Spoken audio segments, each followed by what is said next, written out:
নমস্কার প্রিয় দর্শক, আপনারা দেখছেন দ্য কেবি নিউজ প্লাস। আপনাদের সঙ্গে কথা বলছি আদিত্য। আপনারা জানেন গত বৃহস্পতিবার, শুক্রবার ইনফ্যাক্ট, আমাদের এই রাজ্যের বীরভূম লোকসভা কেন্দ্রের বিজেপির প্রার্থী হিসেবে যিনি মনোনয়নপত্র জমা দিয়েছিলেন, অর্থাৎ এক্স আইপিএস দেবাশিস ধর, তাঁর মনোনয়নপত্র বাতিল হয়ে গেছে। এবং বাতিল হওয়ার কারণ প্রার্থী নিজেই জানিয়েছিলেন। ইনফ্যাক্ট সরকারি পক্ষেও পরে জানানো হয় যে নো ডিউজ সার্টিফিকেট, অর্থাৎ ক্লিয়ারেন্স সার্টিফিকেট রাজ্য সরকারের তরফে পাওয়া যায়নি। যে নো ডিউজ সার্টিফিকেট কিনা মনোনয়নপত্রের সঙ্গে জমা করতে হয়, জমা করতে পারেননি স্বাভাবিকভাবেই, বা রাজ্য সরকারের তরফে দেওয়া হয়নি, সুতরাং তিনি তার মনোনয়নপত্র গৃহীত হয়নি, তার মনোনয়নপত্র বাতিল হয়ে গেছে। এবং বীরভূম আসনে বিজেপি নতুন করে প্রার্থী দিয়েছে।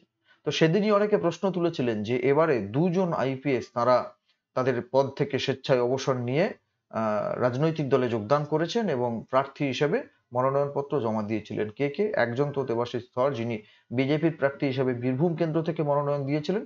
আর একজন মালদা উত্তরের প্রসূন বন্দ্যোপাধ্যায়, তিনি তৃণমূল কংগ্রেসের প্রার্থী হিসাবে এবারে মালদায় লড়াই করছেন। তো তার মনোনয়নপত্র কিন্তু গৃহীত হয়েছে এবং তিনি যথারীতি তৃণমূল কংগ্রেসের প্রার্থী হিসেবে নির্বাচনে সেখানে লড়াই করছেন। প্রশ্ন উঠছে, একজনেরটা গৃহীত হলো, আরেকজনেরটা গৃহীত হলো না। ইনফ্যাক্ট তাহলে একজন নো ডিউ সার্টিফিকেট জমা দিয়েছেন বলে গৃহীত হয়েছে, তার ক্ষেত্রে কোনো ত্রুটি ছিল না।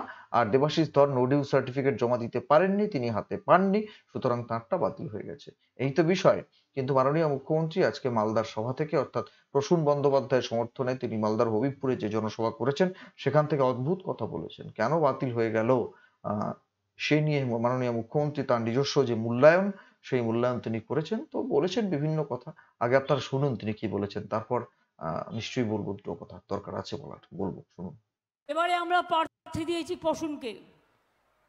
প্রসূন আপনাদের সামনে বলেছেন, কিন্তু আপনাদের আমি একটু বলি, একজন আইপিএস দেখলেন রেজিগনেশন অ্যাকসেপ্ট হলেও জয়েন করতে পারল না, ত্রুটি ছিল বলে। কিন্তু প্রসূন চিরকাল পুলিশের প্রথম লেভেল থেকে হায়েস্ট লেভেল পর্যন্ত কাজ করেছে, কিন্তু ওর নামে কোনোদিন কোনো বদনাম ছিল না, ওর নামে কোনোদিন কোনো অ্যালিগেশন ছিল না, ওর নামে কোনোদিন গুলি চালানোর কোনো এই ছিল না। ও চিরকালই দৌড়ে গেছে। একটি কথা তো আমার মনে আছে, মালদায় দাঙ্গা লেগেছিল কোনো একটা জায়গায়, কৃষ্ণেন্দু গল্পটা আমায় করছিল যে দিদি 1 ঘন্টার মধ্যে আমি আর প্রসূন ব্যানার্জি তখন এখানে ছিল মালদায়, তাকে নিয়ে আমরা দৌড়ে গেলাম এবং নিজেদের ঝুঁকি নিয়ে আমরা সেই জায়গাটায় দাঙ্গা বন্ধ করলাম। শুনলেন আপনারা, প্রসূন মুখোপাধ্যায়কে নিয়ে কে গিয়েছিলেন? কৃষ্ণেন্দু নারায়ণ চৌধুরী, তৃণমূল কংগ্রেসের তৎকালীন বিধায়ক, নেতা, মাঝে মন্ত্রীও হয়েছিলেন। তাহলে বুঝতে পারছেন তো যে তৃণমূল কংগ্রেসের সঙ্গে তার সখ্য কোন পর্যায়ে ছিল। আর ওর নামে কোনো গুলি চালনার অভিযোগ কোনোদিন নেই। উনি সারা জীবন দৌড়েছেন। পুলিশের কাজ কি? দৌড়বেন না কেন? তিনি জেলার এসপি ছিলেন, ছোট থেকে বড় শেষ পর্যন্ত অনেক বড় বিভিন্ন পদে কাজ করার অভিজ্ঞতা আছে। হ্যাঁ, নিশ্চয়ই আছে, নিশ্চয়ই আছে।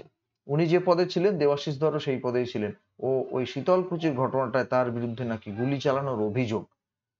রাজ্য সরকারের সেটাই নিজস্ব মূল্যায়ন, রাজ্য সরকারের মূল্যায়ন। সুতরাং কেন দেবাশিস ধরকে নো ডিউ সার্টিফিকেট দেওয়া হবে? কেন তাকে ভোটে নির্বাচনে লড়াই করতে দেওয়া হবে? তাকে টাইট করতে হবে, জব্দ করতে হবে।